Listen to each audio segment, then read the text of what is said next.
my goal was to not just be a girl with a piano, because I feel like even though that's great and awesome, I wanted to be able to make more of what I could hear in my head that I couldn't actually do just with my own hands.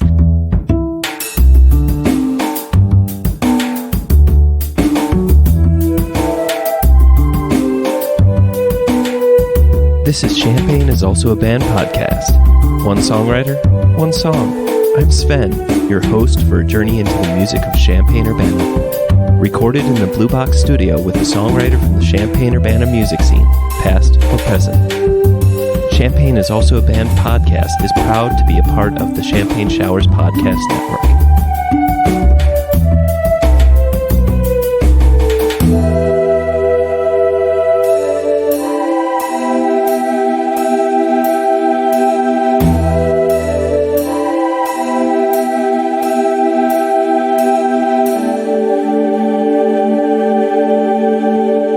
Welcome to Champaign is Also a Band podcast.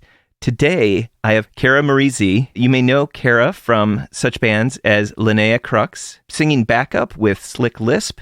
Upcoming, she'll be playing with Modern Drugs. So, Cara, welcome to the show. Thank you so much for inviting me. Today, we're going to be listening to her song, Twist and Turn, off the album Stronghold, which was released May 1st of 2020. So, without further ado, let's listen to the song.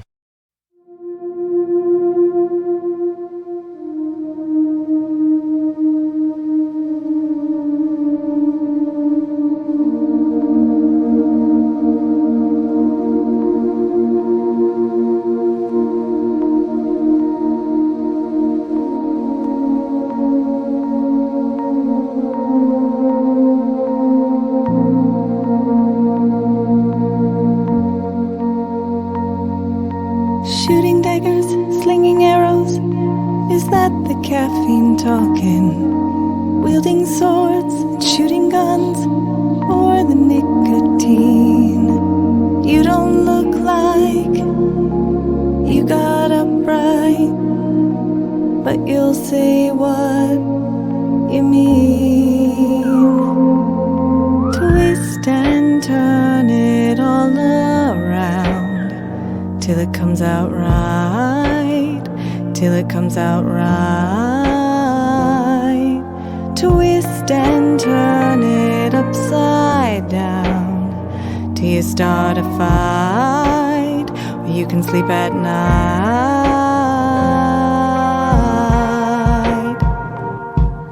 I'm telling you that ain't right.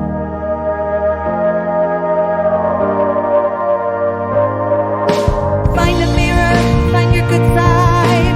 Look, your mother's watching. That won't stop you, you're a bullet missed right from a gun. Why so angry? Why so helpless? Look at who you're hurting. You're not the only one. Twist and turn it all around till it comes out right, till it comes out right. Twist and turn it upside down till you start a fight where you can sleep at night.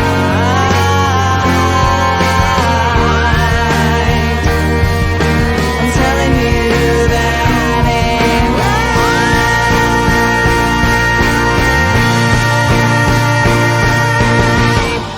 Close the blinds and close the door. We won't bother anymore. What we had to give was time, and that wasn't enough. It's hard to see yourself through someone else's pain. The words affect us all, and the cycle starts again.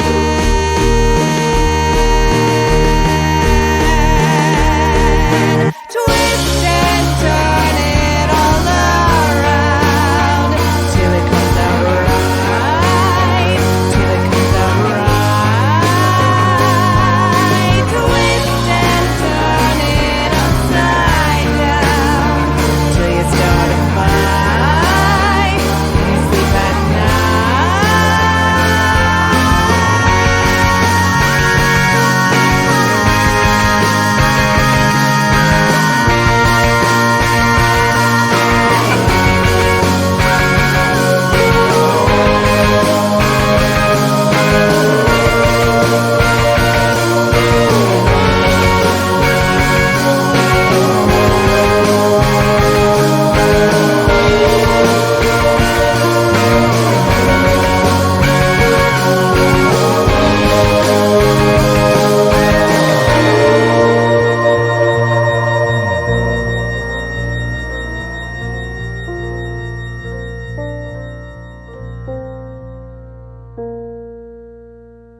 Welcome back. So, Cara, my first and favorite question to always ask is, what came first? Was it the words or was it the music? That's a good one. For this particular song, it was actually little snippets of both at the same time. The chorus part, the da da da da da da da, kind of all like twist and turn it all around, just kind of all came in one little nugget. And I was just sort of playing with that for a little bit and then started fleshing out the rest of the melody. And then it was one of those things where once I got the verse melody down, the words just kind of spilled out all at once. And the only thing that I didn't have at that point was the bridge. So then the bridge was its own beast and was formed in a completely different way. You originally recorded this back in 2016 and released it with Ryan. And I was listening to that earlier, and you've made a few changes. How did that change come about? Yeah, so you're talking about the differences between the single when I released it in 2016 and then again, the difference on the album. It was one of those things where I started working with Ryan, I guess it was 2014 or so, in the studio, and we were kind of taking this approach where we were working on one song at a time. And as we kept working, and they were all things that I had written and just sort of brought in, and my goal was to eventually create an album. So as we kept writing and creating the songs together, it got to the point where we had what felt like a unit, and then our friend Alan came in and started mixing, and it was when his voice came into the mix that there were some tweaks and a few changes with production. The words didn't really change, but the way the song was produced changed a little bit, and the idea was that so many of these songs had been written over such a long period of time that we needed to make sure that they sounded cohesive together as a unit. So a lot of the changes were more to make sure that everything felt like it was on the same plane. I don't know if you'll be comfortable talking about the nature of the lyrics in this song, and if that's okay if we dive into the backstory on that. Yeah, I think I can talk about it in a way that won't incriminate anybody. But it definitely was based on an actual event. And then as the song grew, I also wanted the lyrics to be something that other people could relate to. So even if they didn't know exactly what I was referring to, everybody can relate to that feeling of being in a situation with someone where one person sees it one way and the other person sees it a completely different way. And this feeling of, okay, you go ahead and twist that around in your head so that you can be okay with it, but that's not the truth. I'll try to talk about it in a way that's, not going to like hurt anybody's feelings. It was something that happened where there were 4 of us involved, my husband and I and 2 other people, and it was a traumatic event. And afterwards, my husband and I had a very long drive home. So we had a lot of time to process and think about what had just happened. And over that time, we kept sort of expecting there to be this closure, this conversation, this kind of, okay, let's talk about this. This was intense. And it never came, and it never came. And then eventually, my husband finally had to kind of say something like, this was a big deal. And the 2 people that were involved on the, like, quote, other side of it had all these excuses and explanations, and it just seemed very like, how could you even possibly interpret it that way? Like, it was just so far from what we had experienced. And so this song was very cathartic for both of us. It actually turned out to be my husband's favorite song on the album, but it felt good to be able to get it out in a way that felt productive, because we were not going to be able to see eye to eye about the situation. That makes a lot of sense. And I think that even though this is told from your perspective, I still feel like you're trying to make a peace offering in some ways in the way that you're doing it. And you're also recognizing how the other party is dealing with the information themselves. Like you make this, why so angry, why so helpless? There's this sense of that you're asking, in your own self. Why are they angry? And it may not just be because they are angry, it's because they also feel helpless in this situation. Yeah, absolutely. I really feel like, obviously, you know the saying that there's never two sides. There's always like the truth somewhere in the middle, right? And so I always want to try to have that mindset of, I don't know exactly what the other person's going through, what they're feeling at that moment. And there are probably things that I contributed or did or are doing that I'm not seeing, from my own perspective. So trying to understand that we're all human and we all see things in different ways, and that there may be underlying emotions or things that happened that I'm not aware of that contributed to the tense situation. I think everybody's probably been in that situation in one way or another where you feel like, oh, okay, I get why, that one thing is the thing that made them snap. When you hit the bridge, it's a very vulnerable and exposed sound. There's also the sense of like you're acquiescing a little bit, and maybe that's just my own interpretation, because it's close the blinds and close the door, like as if you're leaving that situation behind, and then we won't bother anymore, where it's just like, look, agree to disagree, or whatever you want to call it. Is that kind of what you were thinking? Yeah, that's a really cool interpretation. It's actually two-sided. You're right. It is that idea that we were stepping out of the situation and we were actually going to be leaving and driving a long way.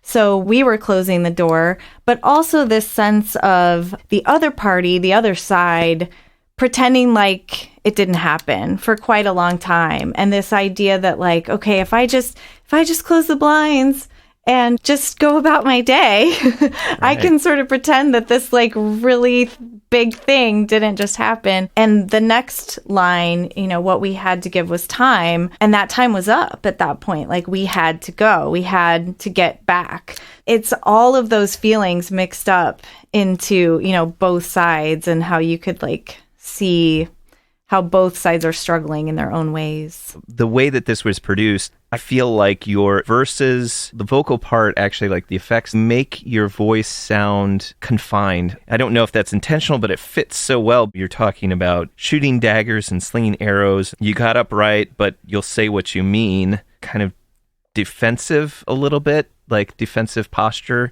Mm-hmm. And then when you hit the chorus, your own vocals don't feel confined anymore. It's like you're singing out into a grandstand rather than singing into a little club. And then when you get to the bridge, it's empty again, but then you're opening up, and then there's that modulation when it's hard to see yourself through someone else's pain. You weren't the only one doing vocals on this part, where it's kind of like there's this backup chorus kind of sound, backup vocals. It's all me. Oh, but okay. It's me like 9 times or something. I lost track how many vocal tracks there are, but it's like wall of Cara, which is one of my favorite things to do in the studio. It's so fun. The final chorus, where all of a sudden there's like some sevenths added and like a little bit of like, I don't know if it's because of the inversion of the chord, but it, even a little bit diminished and augmented sound to it. You're a steady voice through this, but the situation around you, the music, seems like it's starting to stir up into chaos, which is interesting, because I would have thought that the goal for this song would have been to, how do we figure out how to resolve this? But it feels like you wanted it to keep open-ended, because it is still open-ended, right? Yeah, definitely. I mean, I feel like, what we were talking about, like chordally in that final chorus, we switched up the bass line, so it changed what the main vocal melody line was doing at that point, so that then all the other parts could stack a bit higher, and it kind of adds like more of that sense of like, sort of at the end. And you're right, it was a situation that was unresolved for many, many years. I could say that now it's resolved, but it took almost 5 years to resolve this between the 4 of us. And what you were talking about the vocals being compressed, Alan and Ryan know all the technical awesomeness when it comes to that, but I know there was compression involved and EQ and all of that cool stuff to like give it different feelings, and so there's different effects on different vocal takes,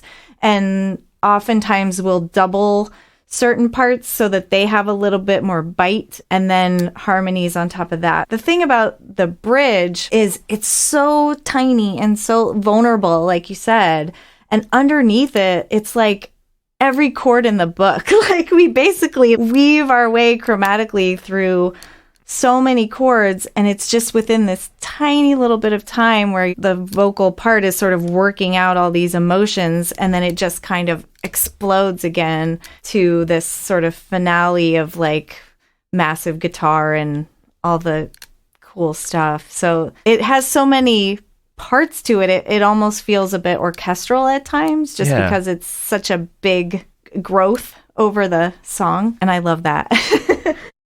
You said that there was kind of this play back and forth between you would write a little bit of the words and then you would write some of the music with it. When did you start feeling like they were kind of coming together? So I started writing that twist and turn it all around till it comes out right. Like that was on the car ride home as I had my little notebook and I was singing to the phone. And then it was one of those where pretty shortly after getting home, verse 1 came out. The shooting daggers, slinging arrows was at the caffeine talking. I was like, yep, that's part of it, you know. I think it was probably within like 2 weeks where I had been going to Ryan's studio weekly as much as I could, you know, life and kids and stuff. Mm-hmm. But it was a pretty quick turnaround where I came in and I said, I've started this new one. I really want to get going on it right away. So we sat down with it and I played that main chorus part for him and had those first verse words, probably start of second verse words. Right away, he's like, okay, I love what you've got so far, but we've got to make sure it doesn't get monotonous. Like, we can't just be going 1 to flat 6, you know, over and over again. And so immediately we started tweaking and figuring out how we could change up choruses so it's not the same every time, and make sure that the bass line was interesting. And then I think within a couple weeks after that, we spent an entire evening figuring out that bridge, just what the chords were going to be. And then it was like, how am I going to fit words to this? Because it's so like chromatic. Da, da, da, da, da, da, da, da, da, da, da, da. I'm like, I don't even know how to sing over this. I just started messing around until we finally came on a melody. And once we had that, it was easy to produce the song. It was just sort of like growing it and building it. One idea feeds on another, you know. You know, I'd been songwriting kind of on my own for some time before I started working with Ryan. And it was like being able to go have another person who thinks harmonically very similarly to me. And I learned so much from just the way his brain thinks about music. It really was like going into a magical emporium and being like, well, I could play with this and see what this does. And at first I was pretty confined to like, well, I'm a keyboardist and a vocalist, and feeling very like that's pretty much where it stops, and I need somebody else to bust me out of that and help me see how other instruments can fit into this picture. And I knew I wanted lots of guitar on that song, and I could kind of be like, you know, like this, and then you sort of play like a reference track or whatever, and then he'd be like, okay, I got it. And that collaboration is what allowed me to continue to make more music and then eventually the album. My goal was to not just be a girl with a piano, because I feel like even though that's great and awesome, I wanted to be able to make more of what I could hear in my head that I couldn't actually do just with my own hands. So what is your favorite part in this song? I think it is that transition from the bridge to the final chorus, because that's where we really stacked all the harmony parts. And I think it's somewhere between 9 and 13 vocal tracks. We kind of referred to it as our like Brian Wilson wall of sound section of the song. And it was just super fun to keep like, okay, yep, I'll do the 3rd, I'll do the 5th, I'll do the 7th, I'll do the 9th, let's do the 13th. Like, why not? Let's double that, you know? It grows and it gets so big, and then the guitars really like hit it pretty hard right on that final chorus, and then I can just wail that last note. So that's my favorite part. That's kind of the stuff that I feel like I can't do when it's just me. That's what I love about being in the studio. It's just like the production part of it just gets me so excited. It's not exactly like one of those, oh, I feel great when I hear that song, but hopefully it makes you feel something powerful. And I feel like music should move us and make us feel things and be in situations in our minds. So hopefully that does that in a positive way for people.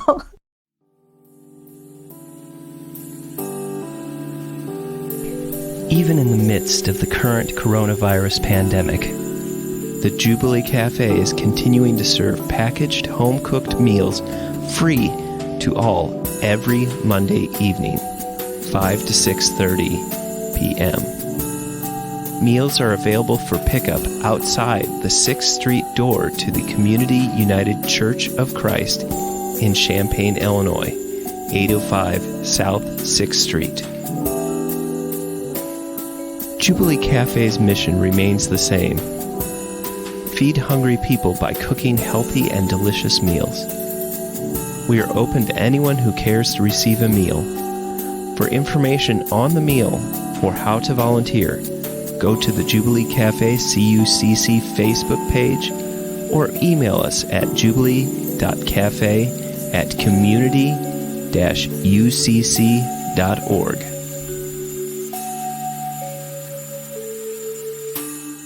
Welcome back, Cara. I'm just curious, where did the name Linea Crux come from? That is such a great question, and so many people have wondered that. So it's kind of a funny story. It was really difficult to come up with my band name. I went through many choices, and every time I came up with something I really liked, it was taken. Somebody had it already, or it just wasn't cool or whatever. So I kept kind of coming back to the name Linnea because it's a favorite name of mine. My mother always really enjoyed that name. It's a Swedish name, and my mother is Swedish. And Linnea is a type of flower. And my favorite teddy bear growing up was named Linnea. Well, Eric is my husband. Eric and I were talking about how we needed like another thing with it. It can't just be Linnea. It has to be Linnea something. And he's like, well, it has to sound tough, because Linnea is such a like soft, flowery name. And I was like, yeah, that makes sense. Well, we were looking for just sort of one night sort of getaway a couple years ago. We were going through some stuff. My late dog Oscar was dying, and like we were just having a tough time. So we had like a one night getaway where we went to stay out of town. And while we were there, we went to a planetarium, and they were showing us the moons of Neptune and the Linea, they call them, the lines that are on the moon, and where they cross. And and Eric was like, Crux, that's it. It's Crux, because Crux means cross and Linea means lines. And I was like, that's perfect, because, this process for me of writing music and sort of growing as a musician and growing in a different way, because I studied classical music and musical theater and opera and all of those things, and nothing ever really felt just right. So learning to be a pop musician has been quite a journey for me, and it felt really right. This idea of how paths in your life take you one direction, and then you might be going in a different direction, and all of the different ways that life can take you. And I just felt like that's it. So that's what it means. It's the intersections that make life interesting, right? So absolutely. And the choices we make when we reach one. Do you have a favorite Champaign-Urbana music venue? Oh, that's a good one. I enjoyed going to the Highdive when that was a thing. My two go-tos would be the outdoor stage at Seven Saints. I think that's just such a lovely patio. And when it was Mike and Molly's, it was awesome. And I really like the outdoor space behind Poor Brothers. I think that's such a beautiful, like when it's all lit up in the summer. And I've seen a few bands there, and it's just like a really nice vibe. So I really hope that we'll get to play there at some point. I think that would be great. Do you have a favorite Champaign-Urbana musician? Is there a band that you think that people should listen to? Yeah, I mean, when I do get out, I always support Ryan and Elsinore.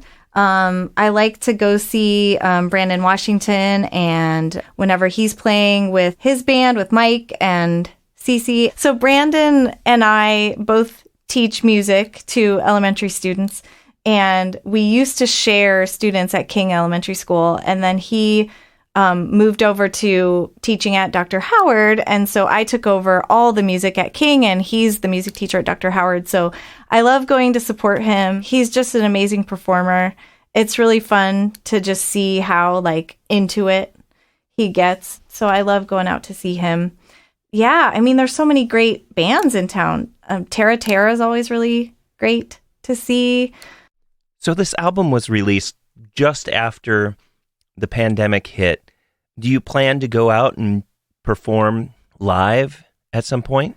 Yeah, that would be so amazing. So the timing was unfortunate because we were finished writing everything in the fall of last year, and then we were just mixing basically from probably, October on, and it was pretty clear that by January, February, things were wrapping up on the album, and we were starting to plan how would we do this live. We were starting to talk about it because Linea Crux really grew from just me writing songs and bringing them to Ryan and I really collaborating, and then Alan coming into the mix and doing the mix. We're going to need all three of us to be able to do this, to make it sound as close to what the production is as possible. I mean, I can totally play all these songs on the piano, but that's very stripped down. And so we were having those discussions about, okay, what are we going to do about drums? Are we going to try to get a drummer? Everything was still up in the air.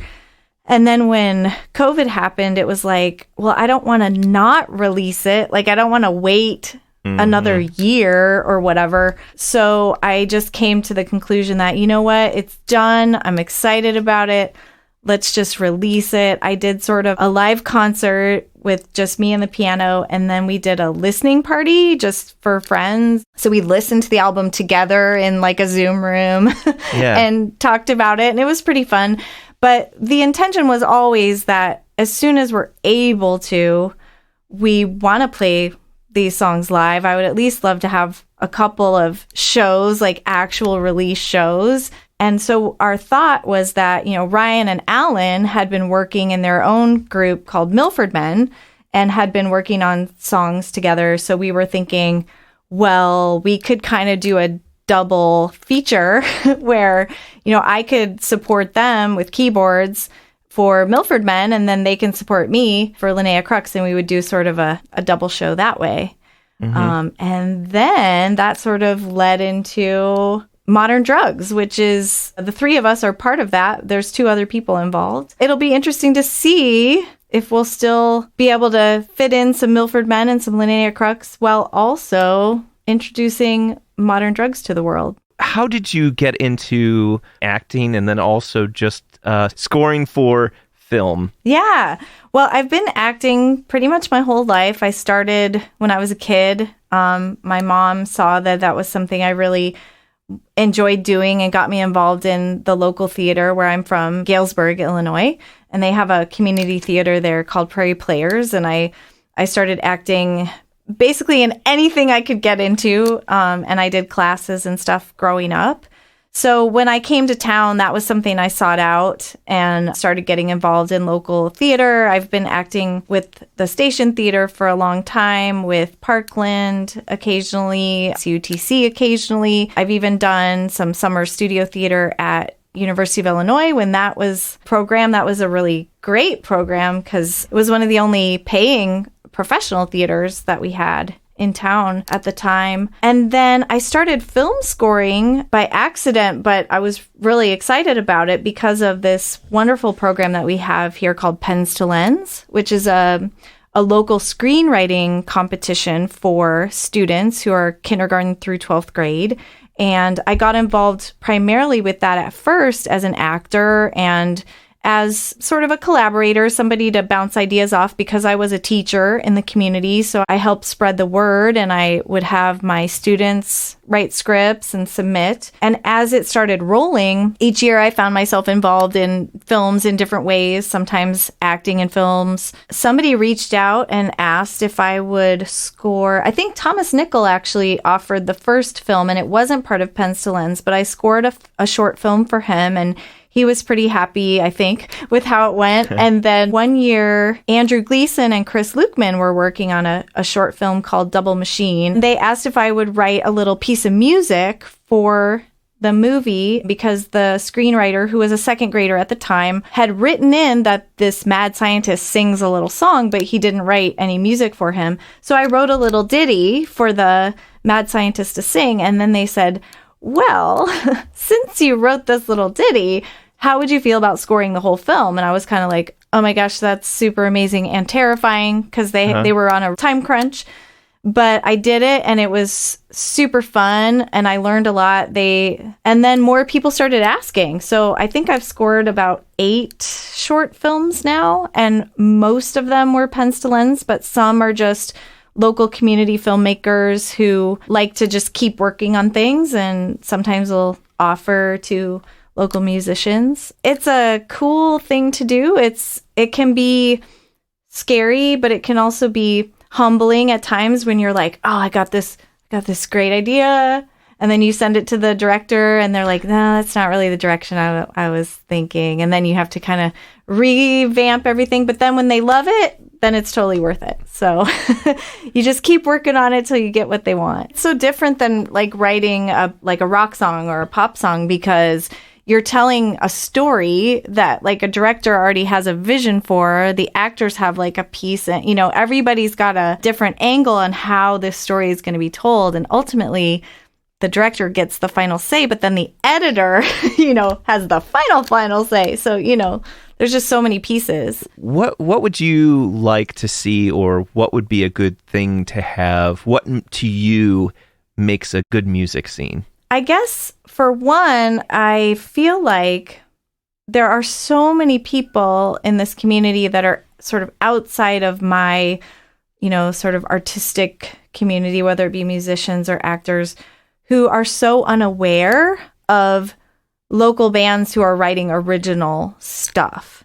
I would love it if more people in town knew about all the great bands that are out there that are writing their own music. I feel like there's a lot of love for cover bands when it comes to street festivals and big events.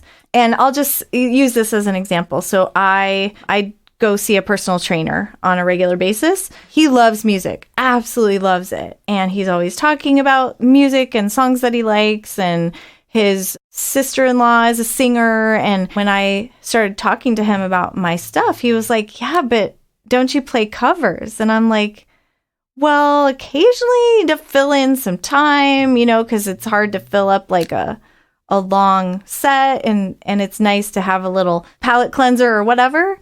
But I said, I really like to write my own stuff. And he's like, yeah, but nobody knows it, so they can't sing along. And I'm like, oh, that's such a different way of thinking about it. Like, so many people, they only want to go to a show where they know the stuff. And I'm like, that's really the thing. It's like, of course, I like to go see bands that I have their album. I know the music. I can go, I can sing along. I get excited when they play a song that I really love. And that's what I would love to see, is that more people in town feel that way about local bands and are excited to go see them live because they are accessible, but also their music's so great. And so we're all going to sing and dance and enjoy it. That would be my utopia situation. I'm hoping, at least during the pandemic, that maybe people are looking for more local stuff that's on the streaming services because they can't go out to shows. And now that some of us, have to work from home a little bit more, maybe we're listening to more music, maybe we turn on. But I don't know. It's how do you get people to go out and become familiar with those songs, right? It's, right. And I don't want to say anything negative about cover bands and people who cover, because that's important too. And obviously those songs are awesome, which is why you're singing them and people like them. But I also feel like, you know, we need to give some love to people that are working hard and like creating new content. Do you have a favorite concert that you saw in Champaign-Urbana? One of the first local concerts that made an impact on me was in 2008. I believe it was Taste of Champaign. It was in Westside Park. It was an outdoor concert. And I had never met Ryan or Jody Groff. I found out later that Jody was working for the Park District at that time, and she was helping to plan that event and procured a alternative music tent in addition to like sort of the whatever you want to call mainstream music tent. And I had a couple of good friends. I still have those good friends who had been living in the town for much longer than I had and said, hey, I think you'd really enjoy coming out to hear this music. And I was newly single mom at the time, so I was always looking for things to do that I could bring my girls to. And so I came to this Saturday afternoon and sat down in front of this, you know, alternative music tent, and there was a group from Minnesota that was there, Gray Coats. They were really awesome. And then Common Loon played, and that was the first time I had heard them, and they were amazing. I was like, so I loved their sound. And then Elsinore played. And that was the first time I had heard their music. And my girls were so into it. So if it was 2008, Ellen would have been 7 and Sophie would have been 5. And they loved going to shows and concerts. They wanted to get Ryan's autograph after the show. So we went up to the stage afterwards, bought a CD, and Ryan signed it. And we still have it. So that was pretty great. That was a really good kind of taste into local music that I really enjoyed. And I knew right then that I wanted to work with those people if that ever became an opportunity.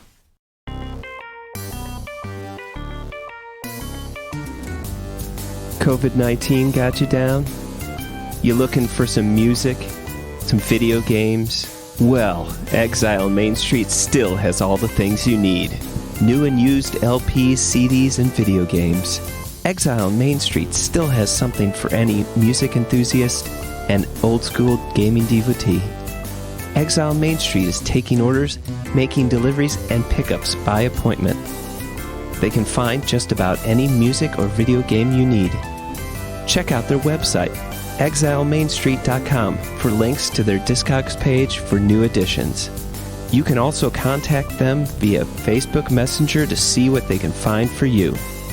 They can also be reached on Instagram, Twitter, email, or phone at 217-398-MAIN. That's 217-398-6246. Welcome back. So, Cara, what is your favorite non-musical thing? I won't say acting because that's probably the truth, but it's also a performing thing. I'm going to tell you what my favorite non-performing thing is, and that is decorating. I really enjoy like decorating my house, picking paint colors, you know, remodeling things, like small things. I have to hire people to do big things, but I've always loved color theory, and I read magazines about interior design and stuff. Then I sit and dream, and then I figure out how can I change this room and what color will I paint it. And so I always have like a project going on in my brain, if not in person. So when did you discover that you liked decorating, or have you always been into decorating? My mother was always really into decorating, and she would change things up every, 10 years or so. It'd be like, oh, we're getting new wallpaper. Oh, we're, changing the color of the living room, or, oh, she ordered a new sofa, So I always had this idea that like, oh, that's a thing that people do. I've picked up this terrible, terrible habit that she had, which is to like criticize people's houses that don't look so great. It's terrible. My husband calls me on it all the time because our neighborhood had a lot of hail damage this summer, so everybody's getting new siding, and we're still waiting for our new siding. And I'll be like, "Oh, why did they pick that color? Oh, that roof doesn't go with that vinyl, it's terrible. But as a kid, I loved rearranging furniture because it made my room feel new. I didn't know that that's like why I like doing it. It was always kind of like, oh, this is kind of fun. I'm going to put my desk over here. And so then when I got out on my own and had my first place, I got married really young. And when we got our first apartment, I was just like dreaming about, oh, I want, to be able to do this and that, but you have no money. I started to figure out how to be creative without spending a lot of money. And that's when it kind of hit me. A friend of mine gave me a book called Use What You Have Decorating. And it was all about like furniture arrangement and how to like hang pictures so they look nice and things like that. And that's when it kind of dawned on me like, this is a thing. And if I hadn't gone into performing arts, I probably would have gone in that direction. So do you have a favorite color combination that is kind of your go-to or your favorite that you always reflect back on and say, I really like that combination? Yeah, it's sort of by accident. I realized that I was using orange a lot. In my first house that I got here in Champaign, Urbana, I used a wall hanging as sort of my inspiration for the colors, and it had sort of a dusty blue and a sort of rusty kind of orange and sort of a taupe color in it. And then I started realizing like I really like that terracotta kind of orangey color, and I had it in my old house. And then when we moved here, it just kept appearing in all of the rooms that I was decorating. I kept trying to go with yellow, and I was like, nah, it never quite looked right. So orange has kind of become my signature. But I really love green, too. I always have green in different rooms as well.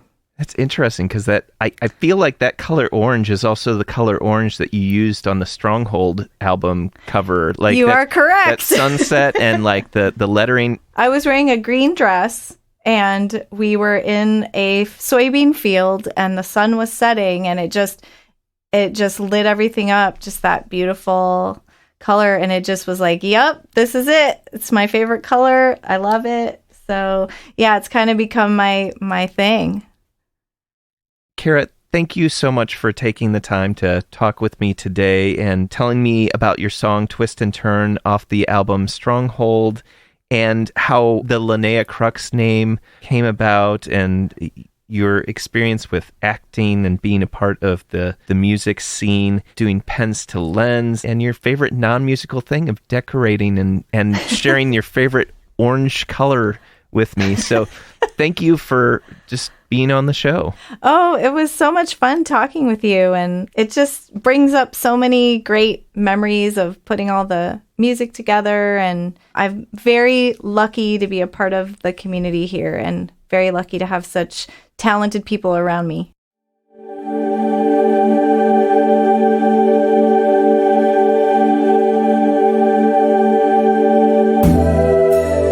Thank you for listening to Champaign is Also a Band podcast. This is Cara Maurizi, aka Linea Crux, reminding you great music is out there. Go find it where you live.